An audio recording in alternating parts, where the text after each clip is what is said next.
declared himself to be a libertarian, and not only just a libertarian, but to be an anarcho-capitalist who sees the state as a gangster organization, who regards taxation as theft, and who wants to cut the state down to nothing. That was his declaration. That's his self-confessed program.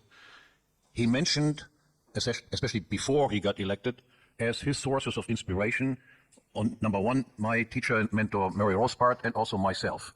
So because of that, I feel entitled to make a few remarks about this guy who has been supposedly being inspired also by me. And given his showman talent that he definitely has, with a certain element of clownishness, his victory had very little to do, in my assessment, with Argentinians understanding any of that. Argentines are just as stupid or smart as Germans, Englishmen, Americans, and so forth.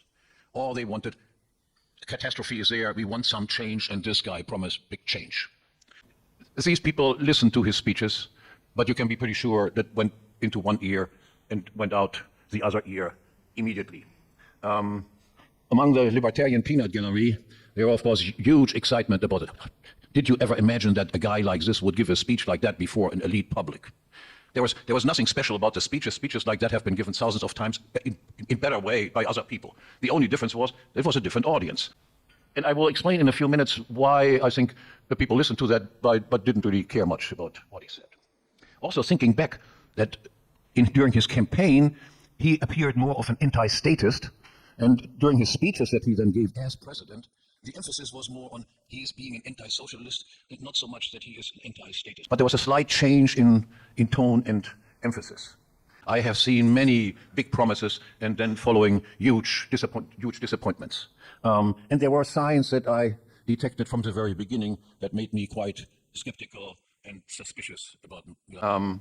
Some taxes were lowered, but other taxes were raised, for instance, on fuel and on imports. And there were also some taxes even newly introduced. And remember, taxes are theft in terms of Milei. Government budget, yes, has shown a surplus, but the surplus has not led to a tax reduction. The surplus remains in the hand of the government, is further spent by the government. The balancing of the budget was not only achieved by cutting expenditures, but it also was achieved by raising taxes. There was also no such thing as decentralization of power, which is a very important ingredient of the libertarian outlook. You give more power to the provinces, to the localities. No, his program is centralize the power and limited the autonomy of the various provinces that exist in Argentina. Inflation is down, but annualized, as Tony said, is still 250% or something like that. So this is an enormous inflation. Even though cutting inflation is not all that difficult. In recent months, we have already seen, again, a rapid increase in the money supply. So the printing of money by the central bank goes on. And in addition, which is hardly ever mentioned, massive amounts of gold were shipped out of the country, and nobody knew exactly or explained in detail where that gold went and for what purpose the shipping of gold out of Argentina occurred. Argentinians are among those people who have the highest per capita amounts of dollars on hand. Because of the high inflation in Argentina, people shifted from pesos into dollars. They did their calculation and their savings all occurred in dollars. But normally under hyperinflation, under inflationary conditions, the peso will simply disappear and the dollar will take over. That did not occur. The reason was simply a price control as far as currencies are concerned. That is, if you wanted to buy dollars with pesos, you had to pay a tax for it. If you wanted to sell dollars in order to pay your taxes in terms of pesos, you had to pay another tax for this. This regime of currency price controls is still in place because you are forced, because of legal tender laws, you're forced to pay your taxes in terms of pesos, and cannot avoid these currency controls that exist. These currency controls are, of course, a terrible regime. They hamper imports, they hamper exports, they distort the entire economy. The trust in the existing central bank is, of course, not very high in Argentina. The personnel that he employs is basically the same that created the mess that he wanted to get out of. Mr. Caputo was a former central banker, and then Mr. Sturzenegger was a former central banker. All of them served at various big banks, and do the normal crap that all of these people coming out of America do in wherever they are sent to fix the economy of other people. So as far as monetary affairs are concerned, that was also not a big deal. Yes, inflation is lower, but it's still higher than it is in Turkey. And Turkey is already a disaster in that regard. So no big deal that he achieved there. Much more could have been done, and much faster. And there is no trust in the central bank with a history like the history of Argentina and the same people in charge. Who would trust them for anything? Now, Milei's worldview strikes me has about the same sophistication as that of an American high school graduate. I doubt that he ever seriously studied Rothbard, even though he mentioned him frequently. And because of that, he is not considered to be a threat by the elites. Because in foreign policy, he is just a nice boy, following along the main lines, the indications. So first, he does go to the IMF, International Monetary Fund. And then, in addition, there is some sort of love affair between Milei and all the institutions that are responsible for all evil in the world. He loves the United States, and the United States, when I say the United States, I don't mean the American population, I mean the American government. So he aligns with the American government. The American government is the most imperialist country that exists, the most warlike country that exists, the country that causes trouble wherever it goes, that kills hundreds of thousands of people.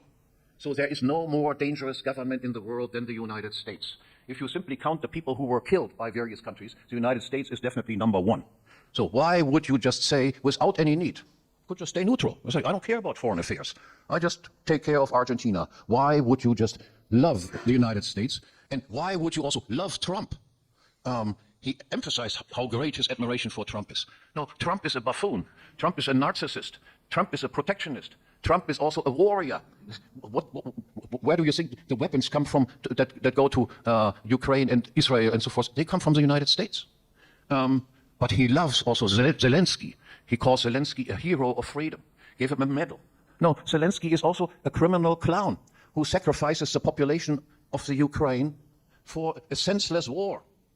Why does he dance in the streets with Netanyahu while Netanyahu is bombing Gaza to the ground, killing hundreds of thousands of people in the meantime? The most criminal person who currently roams around is Mr. Netanyahu, and he dances with him in the streets. Now, what type of reputation is this? Do we libertarians want to celebrate somebody as a hero who is a friend of the United States, who wants to also join NATO? Remember that Argentina is in the North Atlantic, because he bought a tremendous amount of airplanes from the United States. I'm sure that made him so many friends in the United States. He even sent some weapons to the Ukraine. And only recently he gave a speech where he said, our army has joint maneuvers with the United States in the South Atlantic. And recently he gave a speech where he said, I want to just have more power given to the army. He said the army should also in the future take on obligations internally. So he wants to use the army against his own population, not against foreign aggressors attacking Argentina.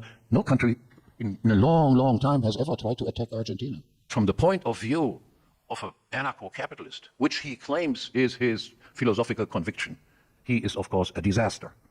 And I cannot agree with making him, well, among libertarian circles, turning him into some sort of hero. He is not a hero. Okay, that is my personal view as somebody who has been mentioned by him as one of his inspirations, and as somebody who knew Murray Rothbard probably better than anybody else who is currently alive. And he was mentioned as his other major, well, his main inspiration. So from the point of view of a Rothbardian and a Hoppian, no, Milei is not a hero.